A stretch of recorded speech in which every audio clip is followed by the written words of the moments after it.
Notre deuxième invité, il s'agit de Emani Mpoutou, chargé du suivi de l'exécution des travaux du Grand Marché.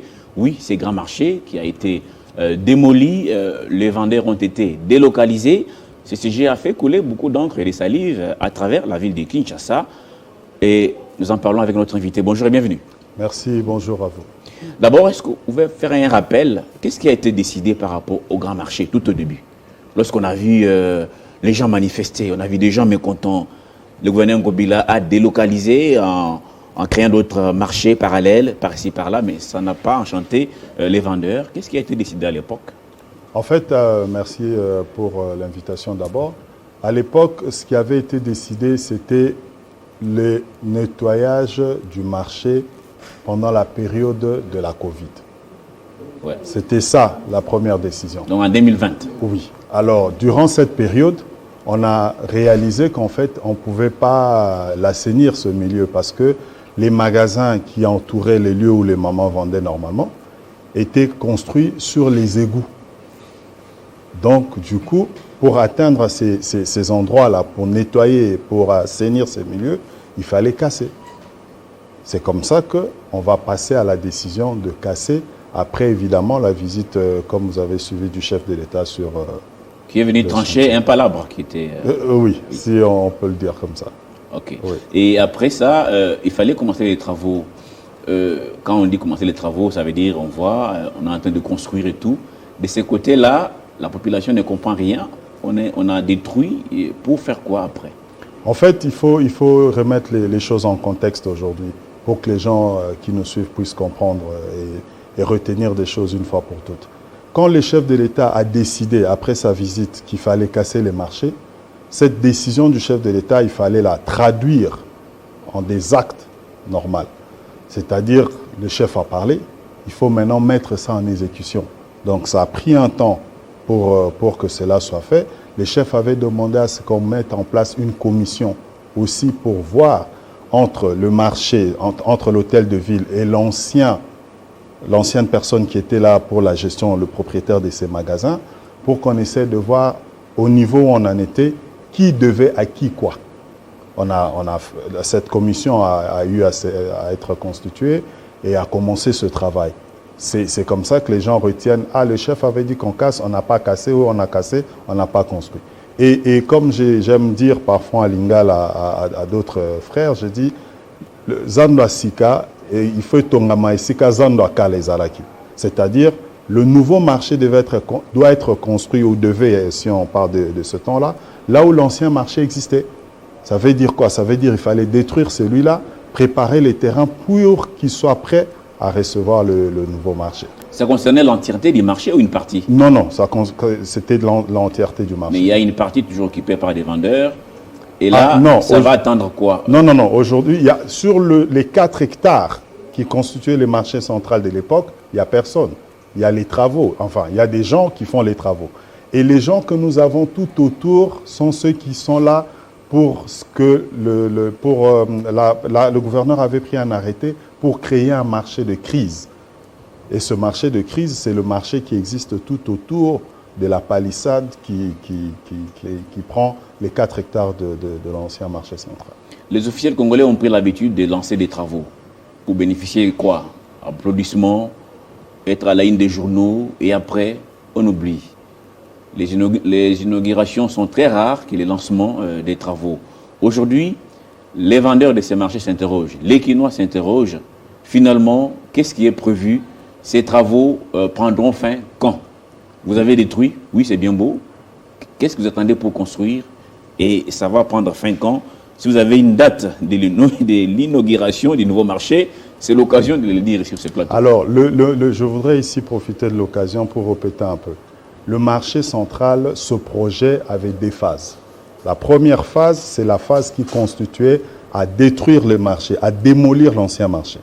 Et je profite de l'occasion pour vous dire, cette période a pris un peu plus de temps parce qu'on a démoli les structures apparentes, ce qu'on a envoyé en forme de champignons. Et puis sous terre, on avait des pieux, des fondations qui allaient jusqu'à 8 mètres. Et tout ça, il fallait sortir ça. Et une fois sorti, il fallait les casser en petits morceaux pour les évacuer. chaque jour, on avait plus de 20 voyages de camions de 30 tonnes. Vous imaginez pendant 3-4 mois. Et aujourd'hui... Mais tout ça, ça n'était pas étudié en amont pour dire, messieurs, mesdames du marché central, nous allons détruire le marché, la construction commence telle date, ça prendra fin telle date. Pourquoi on laisse la population commenter dans tous les sens? Non, parce qu'en fait, le problème avait pris une dimension autre. Parce qu'aujourd'hui, dans la ville de Kinshasa, le gouverneur ne fait pas que construire le marché. Il y a plusieurs autres projets. Mais le marché central est resté le seul projet où il y a eu des discussions dans tous les salons de la République et à travers le monde. Mais aujourd'hui, au moment où moi je vous parle, sur le site du chantier du grand marché, vous allez arriver, vous allez voir le panneau qui est écrit où on parle du maître d'ouvrage, l'ingénierie et tout ça. Les travaux sont prévus pour 14 mois. Et donc, aujourd'hui, 2023, décembre, inauguration. Je dirais novembre. Si je peux oui, faire mon petit faire calcul, les calculs rapidement, novembre. Novembre 2023, inauguration. Là, je vous prends un mot. Oui. Est-ce que chaque jour... Télé 50 sera invité. Merci pour l'invitation, mais ce qui est intéressant, c'est que ces marchés terminent rapidement. Oui. Au-delà de l'invitation pour Télé 50, est-ce que ça sera conforme à ce que je suis en train de voir là sur les images? On est habitué à des maquettes XXL, maquettes Pro Max. Mais lorsqu'on présente l'ouvrage, ça ressemble à du rafistolage. Non. Soyez rassurés parce que ce projet est un projet qui s'inscrit dans le long terme. C'est-à-dire que c'est quelque chose qu'on fait aujourd'hui pour rester pour les générations futures. J'ai dit ce marché, comme avait dit le gouverneur, il est construit pour les générations futures. Aujourd'hui, au moment où je vous parle, les fondations, les coffrages sont en train de se préparer pour poser des fondations sous terre qui vont... il y aura 1700, 1800 fondations qu'on va poser. Et 14 mois après, aujourd'hui j'ai dit 13 mois, parce que cette partie de construction a commencé il y a un mois. Donc 13 mois à aujourd'hui, le marché sera livré à la population quinoise et un bel lieu de négoce pour la population. Oui, peut-être un argument de plus pour la campagne, parce que nous serons déjà à la veille des élections de 2023. Non, le marché central n'a pas été... C'est pas fait à dessein. Non, ça n'a pas... Non. En novembre, on va inaugurer comme ça. Non, ça n'a rien à voir. La population va t'oublier. Le gouverneur, il ne fait pas les choses comme ça. C'est pas un calculateur, lui. Non, lui, il fait pour laisser à la postérité, c'est tout. Et les financements maintenant, parlons-en, est-ce que vous êtes déjà à quelle hauteur? Aujourd'hui, c'est financé par l'Hôtel des Villes, ça? Aujourd'hui, le projet, c'est le projet d'une société qui s'appelle Sogema, qui construit. Aujourd'hui, ceux qui construisent le marché central ont déjà reçu 30% du financement. Total. Total. Pourquoi? Parce que c'était ça le plan de décaissement. Il y a 30%, il y a 50% et il y a 20%. Mais la démolition qui est compliquée, vous parlez de 2020, donc juste après, on était encore en plein Covid, hein, vous avez commencé à détruire.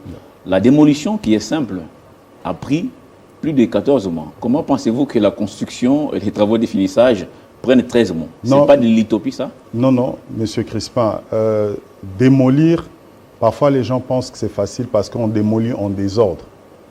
Vous venez vous casser. Mais là, il fallait démolir et amener ces déchets-là quelque part. Donc, ce n'est pas démolir où on vient casser et puis on s'en fout du reste.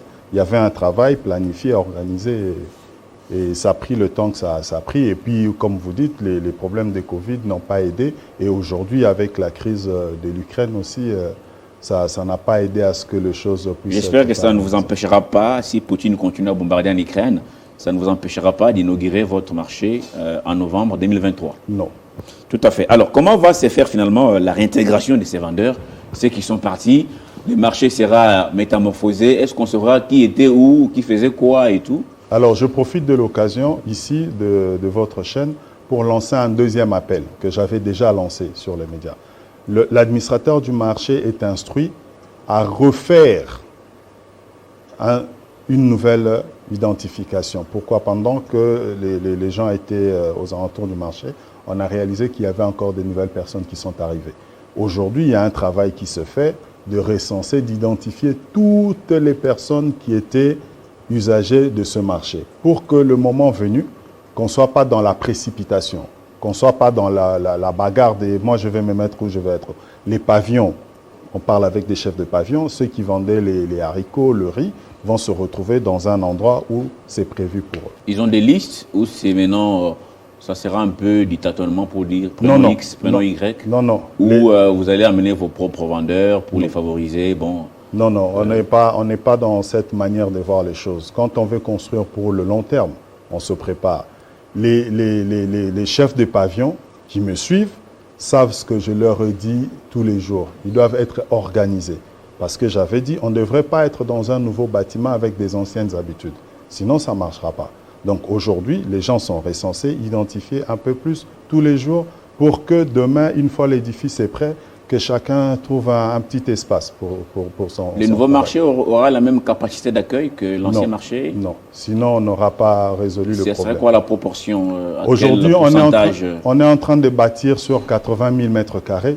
Donc imaginez un peu ce que ça va être. Avant, c'était sur combien? Avant, le marché était construit pour 3 500 vendeurs. Mais aujourd'hui, la capacité de ce qu'on est en train de bâtir, c'est 80 000 mètres carrés.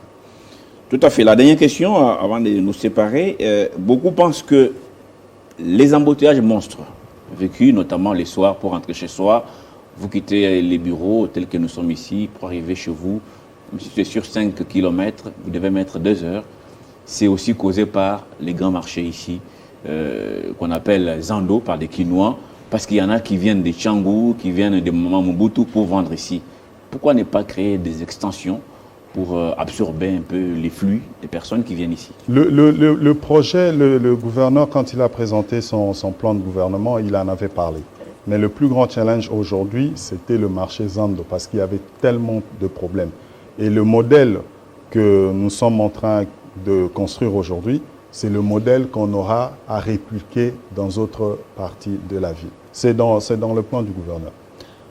Beaucoup de courage et surtout bonne chance à vous, monsieur Mputu Emani.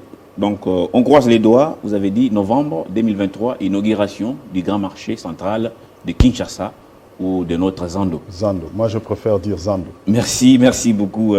C'est un plaisir de vous avoir sur ce plateau. Merci, le plaisir est partagé. La suite dans quelques instants.